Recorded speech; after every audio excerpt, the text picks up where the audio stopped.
Chapter 61 of the Dao De Jing, pronounced Dao De Jing, roughly the Book of the Way and its power, is about how large states conduct themselves towards small ones. More precisely, it is about what makes greatness attractive rather than threatening, and why the capacity to receive is not weakness but the deepest form of strength. Their original text, in classical Chinese, Da guo ji zhe liu, tiānxià zhai zhou, tiānxià zhai pin, pin chang yi jing shèng mu, yi jing wei yi zhe. Gu da guo yi zhe zhao guo zek zhao guo yi zhe da guo zek da guo. Gu huo zhe aik, huo zhe airk. Da guo bu guo yu jiān zu rain. Sao guo bu guo yu ru shi rain. Fulian ji ji de kai suo yu, da ji wei zhe. A translation. A great state is like the low-lying place where rivers converge, the meeting point of all under heaven, the feminine of all under heaven. The feminine always overcomes the masculine through stillness. Through stillness it takes the lower position. So when a great state lowers itself before a small state,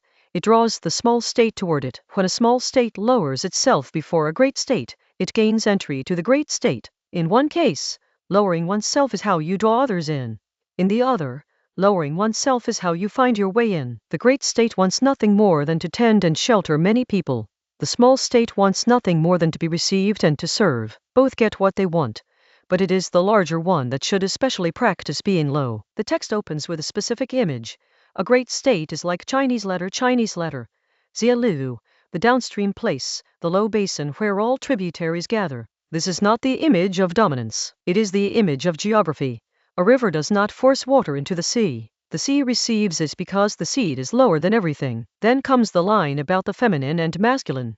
Pin and mu, the feminine, the passage says, overcomes the masculine through stillness and by taking the lower position. This is not a statement about gender. It is about two strategies of power. One asserts, pushes, presses. The other holds still, stays receptive, and in doing so draws everything toward it. The sea does not chase the rivers. It simply remains at the bottom of the world. The chapter then makes a practical claim, almost a paradox. When a large state lowers itself before a small one, it gains the small state. When a small state lowers itself before a large one, it gains entry to the large state. Both achieve what they need, but notice the asymmetry in the final line.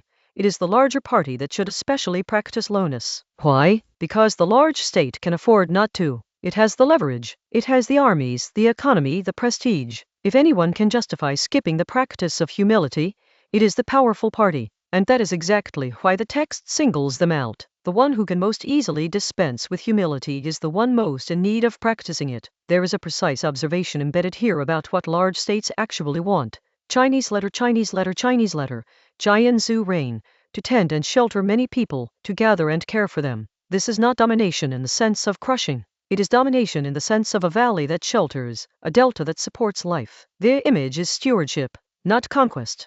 And stewardship requires a particular disposition, one that does not announce itself, does not demand acknowledgement, does not insist on being recognized as generous. It simply positions itself to receive. Small states want Chinese letter, ru shi rain, to be received, to participate, to serve within a larger structure. That desire is not shame. It is realistic. A small state that understands its situation and navigates it skillfully can find security and influence precisely through the quality of its positioning, not despite it. Both sides get what they need. The text is not naively idealistic. It does not claim that everyone always acts this way. It claims that when both sides play this way, both benefit, and then it adds the quiet pressure.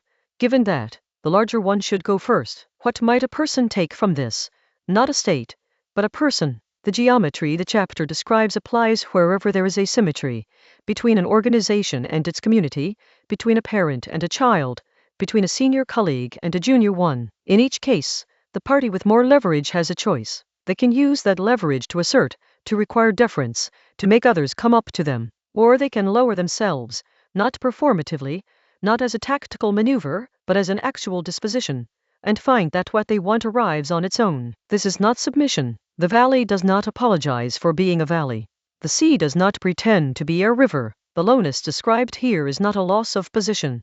It is the condition that makes receiving possible at all. There is also something honest in the chapter's ending. It does not promise that practicing lowness will feel natural to the powerful. It says it is appropriate, fitting, correct, suitable. That word carries a mild compulsion. Not commanded, but clearly indicated. The text knows that the large state will resist this. It makes the case anyway. A great state, held still, becomes a place others want to enter. That is not a formula for weakness. It is the description of something so secure that it no longer needs to announce its strength. The next chapter is 62.